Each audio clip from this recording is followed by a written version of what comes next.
You're worthless. I don't need you anymore, worthless woman.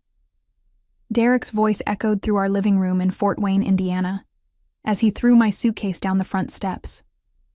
I stood there, stunned, watching 15 years of marriage crumble in the span of 10 minutes.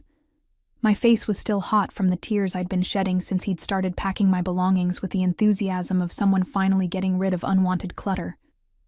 My name is Joanna, and at 42 years old, I never imagined I'd find myself homeless because my husband had suddenly decided he was too good for me. Theodore, his father, had passed away just 3 days earlier, and Derek was already acting like he owned the world. "I'm rich now, Joanna. $75 million, Derek shouted, his face flushed with excitement as he stood in our doorway.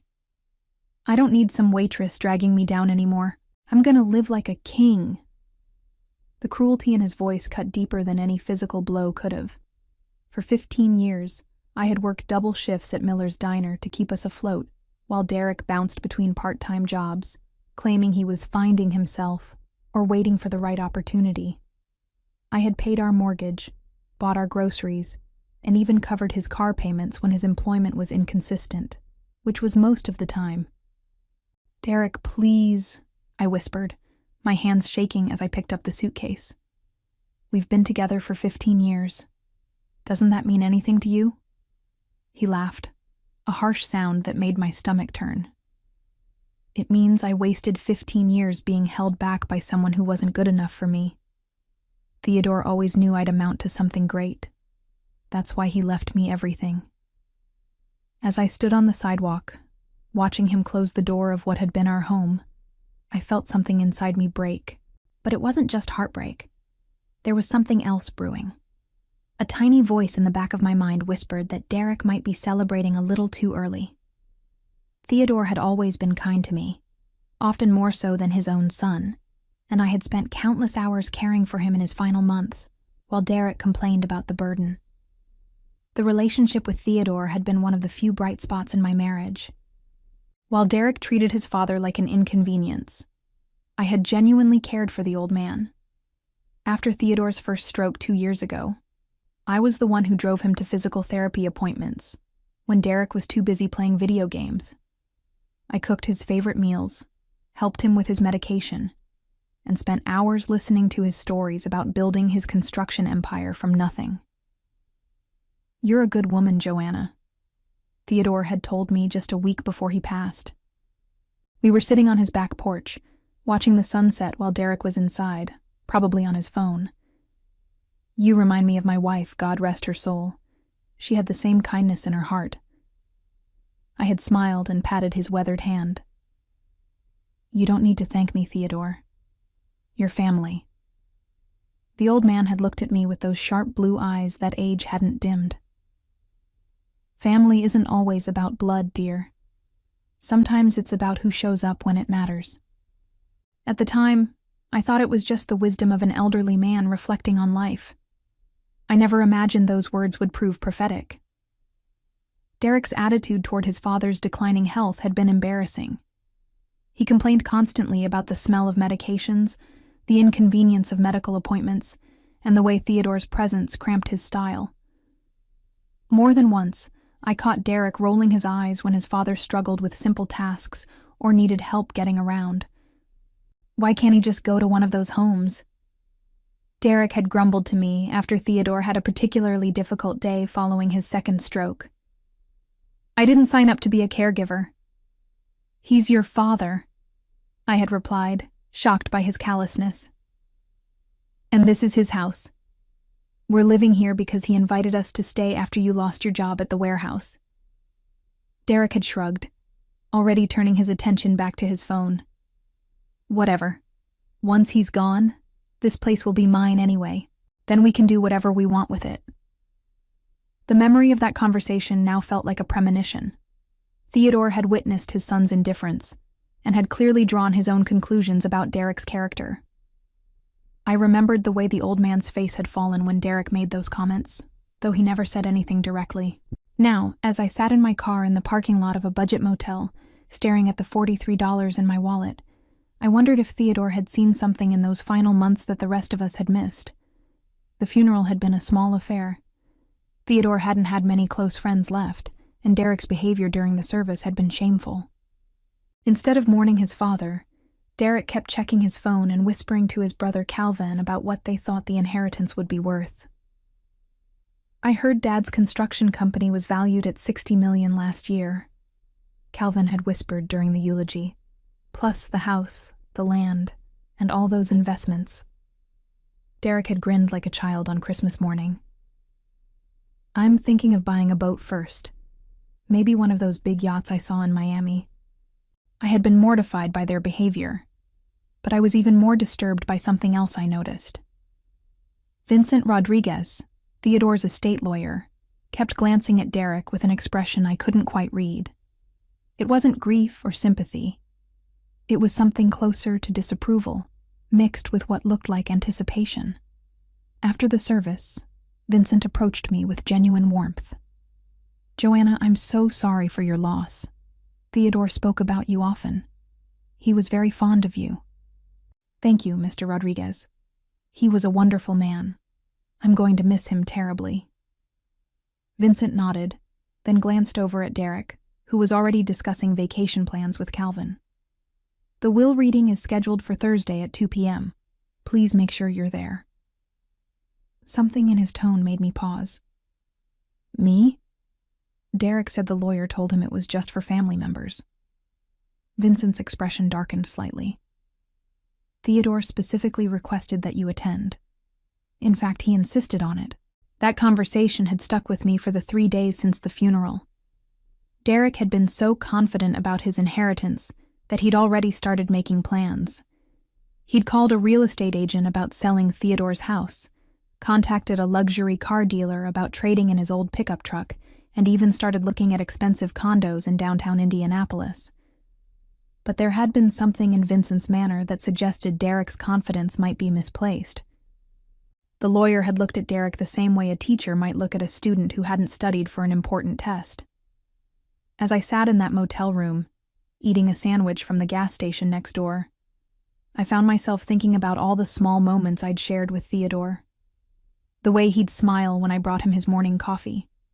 How he'd insist on paying for groceries when I drove him to the store. The times he'd tell me stories about his late wife, and how much I reminded him of her. "Derek doesn't deserve you," Theodore had said once, when Derek had been particularly dismissive of my work at the diner.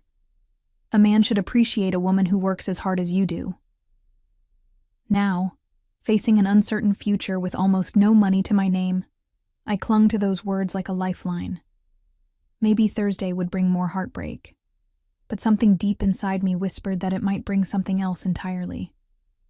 Thursday arrived with the kind of gray, dreary weather that seemed to match my mood. I had spent the previous night at the Comfort Inn, using the last of my credit card availability to pay for the room. Derek hadn't called once to check on me, and when I'd tried calling him to discuss practical matters like our joint bank accounts, he'd sent me straight to voicemail. Vincent Rodriguez's law office was in a restored Victorian house downtown, with polished hardwood floors and walls lined with legal books. The waiting room smelled like leather and old paper, and classical music played softly from hidden speakers.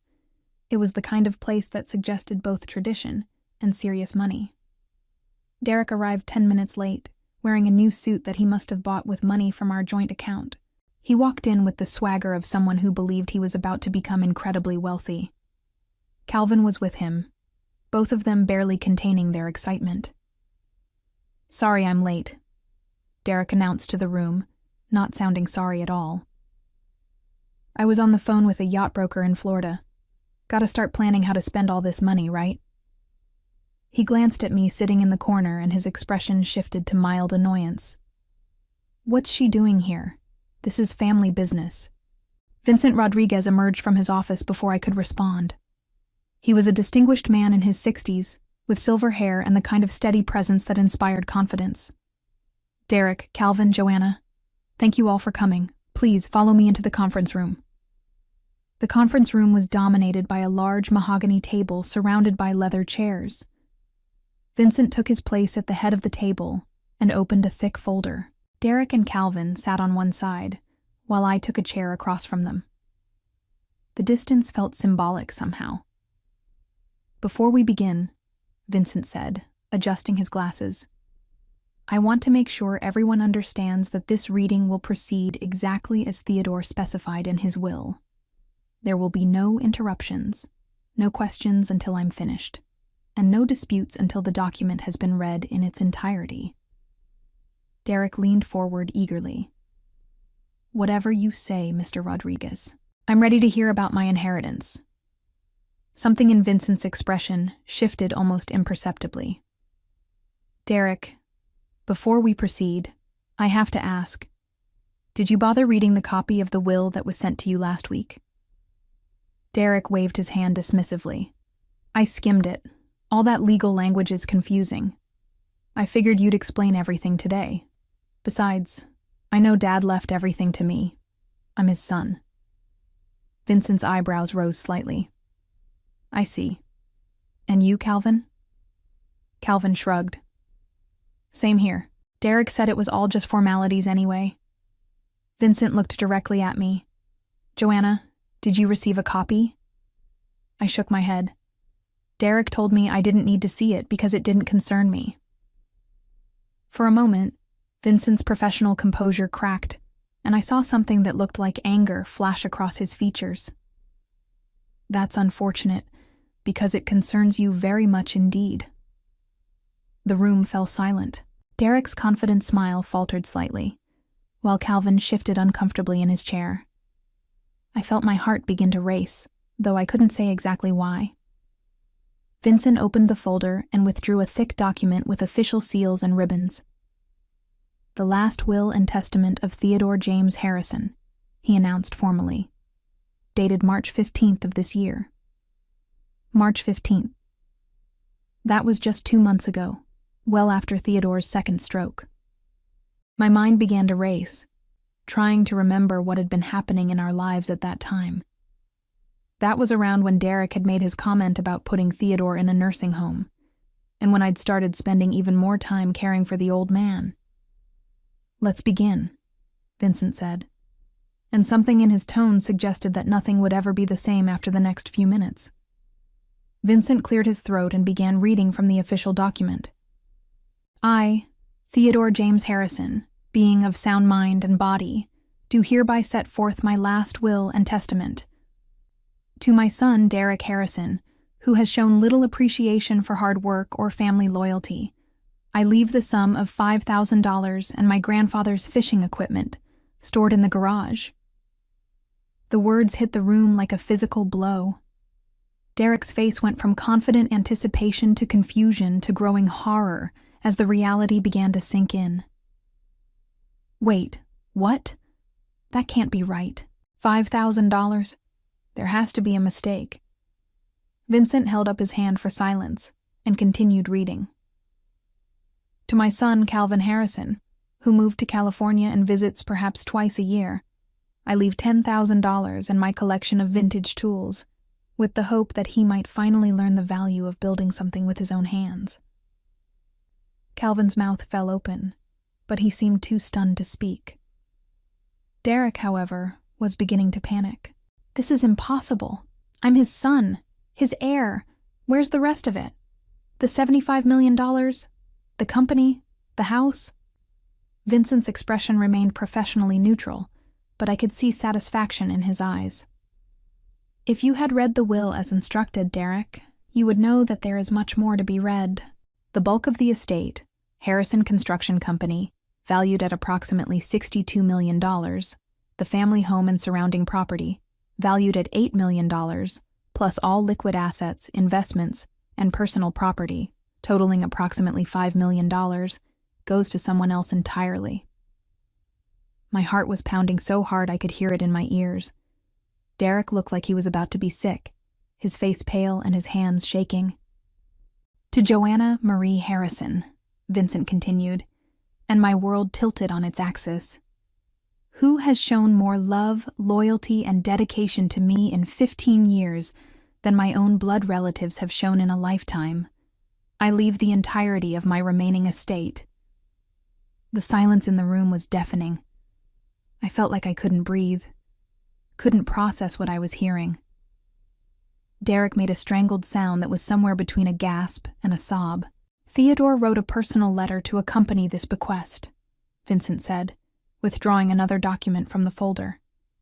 "He asked that I read it aloud." Vincent unfolded the letter, and I recognized Theodore's careful handwriting on the cream-colored stationery. "My dear Joanna," he began, "if you are hearing this, then I have passed on, and you are learning for the first time that I have chosen to leave my life's work to you, rather than to my sons. This decision was not made lightly, nor was it made in anger. It was made with careful observation and deep consideration of who truly embodies the values that built Harrison Construction Company." Derek tried to interrupt, but Vincent continued reading without acknowledging him. "For 15 years, I watched you work multiple jobs to support my son while he chose leisure over labor. I watched you care for me in my illness with genuine compassion while Derek complained about the inconvenience. I watched you treat our home with respect while Derek saw it only as something to be sold for profit. Most importantly, I watched you demonstrate every day the qualities of character that I spent my lifetime trying to instill in my sons: kindness, integrity, dedication, and humility." By now, Derek was hyperventilating, and Calvin looked like he was in shock. But Vincent wasn't finished reading the letter. Vincent continued with Theodore's letter, his voice growing stronger with each word. "Joanna, you may wonder why I never spoke to you about this decision. The truth is, I wanted to observe how Derek treated you when he believed inheritance was certain. His behavior these past months, and particularly his treatment of you following my death, has only confirmed that I made the right choice." Derek suddenly lurched to his feet, knocking his chair backward. "This is insane. She's not even blood family. You can't just give away my inheritance to some waitress." Vincent's voice turned ice cold. "Sit down, Derek, or I'll have security escort you from the premises. Your father's will is legally binding, properly witnessed, and completely valid."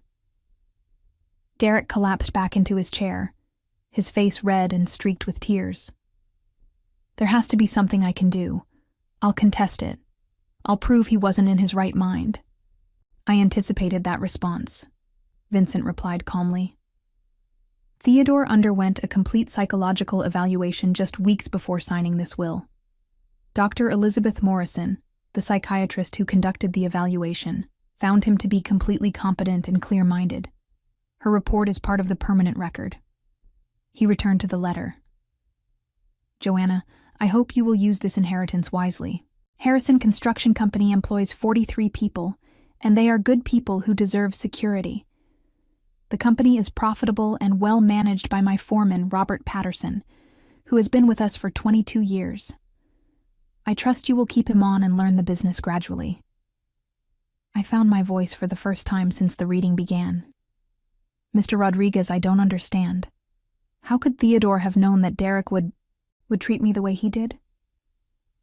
Vincent set down the letter and looked at me with gentle eyes. "Theodore called me the day after he passed. He was still alive then, barely, but he was alert. He told me that Derek had already begun making plans to sell the house and had spoken cruelly to you about your future together. He asked me to make sure you attended this reading, knowing that Derek would likely try to exclude you." The room spun around me as the full magnitude of what had happened began to sink in. Theodore had not only witnessed Derek's true nature, but had planned this moment with the precision of a military operation. "There's more," Vincent said, returning to the letter. "Derek, if you are hearing this, know that I still love you as my son, but love alone cannot excuse a lifetime of taking advantage of others. Perhaps losing what you never truly earned will teach you the value of work and the importance of treating people with respect. Calvin, the same applies to you, though your sins are more of neglect than cruelty." Derek was openly sobbing now, the reality of his situation finally hitting home. He had thrown away a marriage and revealed his true character, all while unknowingly destroying his chances at the inheritance he'd been so confident about receiving. Vincent folded the letter and looked around the table. The will includes one final instruction. Joanna, Theodore has left you a sealed envelope that was to be given to you privately after the reading. Derek and Calvin, your inheritances will be distributed within 30 days, as required by law. The bulk of the estate transfer to Joanna will take several weeks to complete, but it is legally binding as of today. As Derek continued to sob and Calvin sat in stunned silence, I realized that my life had just changed completely. The woman who had been thrown out of her home 3 days ago was now the owner of a multi-million-dollar empire. But more than that, I had been validated by a man who had seen the worth in me that my own husband had refused to acknowledge. The revenge was complete, and Derek had orchestrated his own downfall with every cruel word and dismissive action. The aftermath of Vincent's revelation was swift and devastating for Derek. As the lawyer explained the immediate legal ramifications, Derek's world crumbled with each passing minute. The house he'd planned to sell wasn't his. The company he'd expected to inherit now belonged to the woman he'd called worthless. The $75 million he'd bragged about to friends and strangers alike had been a fantasy built on arrogance and entitlement. "I need to speak with Joanna privately," Vincent announced as Derek continued to sob into his hands. "Derek, Calvin, you're free to go. Someone from my office will contact you about collecting your inherited items." Derek looked up with desperate, red-rimmed eyes. "Joanna, please, you have to understand. I didn't mean what I said. I was just upset about Dad dying. We can work this out, can't we? We're still married." The irony of his words wasn't lost on me. 3 days ago, he'd been eager to throw me away like garbage. Now that I controlled his father's fortune, he was begging for reconciliation. I looked at this man I'd supported for 15 years, who had shown his true colors the moment he thought he no longer needed me. "Derek," I said quietly, "you made it very clear that you don't need me anymore. You said I was worthless. You threw my belongings on the lawn and slammed the door in my face. Theodore saw who you really were, and frankly, so did I." His face contorted with panic and rage. "This isn't over. I'll fight this in court. I'll prove you manipulated him somehow." Vincent Rodriguez stepped between us. "Derek, I strongly advise against making threats. Your father's will is ironclad, and any attempt to contest it will only result in expensive legal fees you can no longer afford. You might want to focus on finding employment instead." Derek and Calvin left the office in devastation, their dreams of easy wealth shattered by their own character flaws. Through the conference room window, I watched Derek stumble toward his truck, a broken man who had destroyed his own future through greed and cruelty. Vincent handed me a sealed envelope with my name written in Theodore's familiar handwriting. "He wanted you to read this privately," he said, then quietly left me alone in the conference room. With trembling hands, I opened the envelope and unfolded the letter inside. "My dear Joanna," it began. "If you are reading this, then justice has been served, and Derek has received the shock he so richly deserved. I want you to know that my decision to make you my heir was not a punishment for Derek, though he will surely see it that way. It was recognition of your true worth." Tears blurred my vision as I continued reading. "You spent 15 years being undervalued and taken for granted by my son. You worked yourself to exhaustion to support a man who contributed nothing to your partnership. You cared for me in my final months with a tenderness that came from your heart, not from obligation. You are the daughter I never had, and the person most deserving of the life my money can provide." The letter concluded with practical advice about managing the construction company, and a suggestion that I consider establishing a foundation to help women in situations similar to what I'd endured. Use this gift to build the life you deserve, and perhaps to help other women find their own worth. As I folded the letter, I felt a profound sense of closure. Theodore had not only secured my future, but had validated every sacrifice I'd made during my marriage to Derek. His final act had been one of justice, recognizing true character over blood relations. I walked out of that law office no longer as Derek's discarded wife, but as the owner of Harrison Construction Company, and the architect of my own destiny. The revenge had been served not by me, but by a man who had observed, judged, and acted with the precision of someone who understood the true meaning of justice. Derek faced complete financial and social ruin in the weeks following the will reading. His premature celebration of an inheritance he never actually received became the subject of cruel gossip throughout Fort Wayne, as word spread that Theodore had deliberately chosen his daughter-in-law over his own son. Derek's attempt to contest the will failed spectacularly when the court reviewed Theodore's psychiatric evaluation and multiple witness testimonies about Derek's treatment of both his wife and his dying father. With only $5,000 to his name and no employable skills after years of depending on others, Derek was forced to move into his mother's basement apartment while facing the mockery of former friends who had watched him boast about wealth that was never his. His reputation was permanently destroyed, and potential employers invariably learned about the man who had been so worthless that his own father left millions to his ex-wife instead. 6 months later, as I signed the papers establishing the Theodore Harrison Foundation for Women's Independence, I smiled, knowing that his final gift had been more than financial security. It had been the recognition that my years of dedication and sacrifice had been noticed and valued by someone who truly mattered. Looking back on the journey from worthless castaway to empowered businesswoman, I understood that the best revenge had been allowing Derek to reveal his true character, while Theodore watched and judged accordingly.